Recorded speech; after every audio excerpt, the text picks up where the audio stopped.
जय सियाराम। आज चाहिँ हाम्रो बाबाको ससुरा बुवाको तिथि हो कि, अनि त्यही भएर म चाहिँ बिहान बिहान नै एकदम राम्री भएर किचनमा आएर अब साडीलाई कम्मरमा कोचेर आफ्नो कामतिर लागेँ। यता चाहिँ प्रसादी पकाउँदैछु। त म पहिला चाहिँ फुरौला बनाएँ, हलुवा पुरी सबै बनाएर रेडी गरेर अनि सिधाहरू प्याक गरेर फटाफट आज फेरि हामी 10 बजीसम्म सिधाइसक्नुपर्छ भनिसकेको थियो। अनि त्यसले गर्दा अब छिटो छिटो थियो कि मलाई हतार थियो।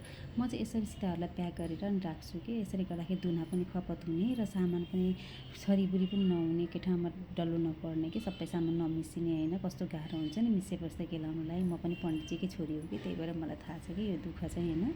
अनि त्यसपछि माथि सराते सिद्ध्याएर अनि त्यसपछि चाहिँ तल किचनमा आएर यसरी खानाहरू बनाइवरिकन सबैलाई खाना खुवाएर होइन। अनि हाम्रो दिदी होइसिन्थ्यो कि शोभादी, उहाँ पनि खाना चाहिँ आज एकदम मिठो भएछ भन्दै होइसिन्थ्यो कि, उहाँसँग जिस्किँदै जिस्किँदै काम पनि सबै सम्पन्न गरियो र आजको कार्य पनि सम्पन्न भयो। धेरै धेरै धन्यवाद मेरो भिडियो हेरिदिनु भएकोमा।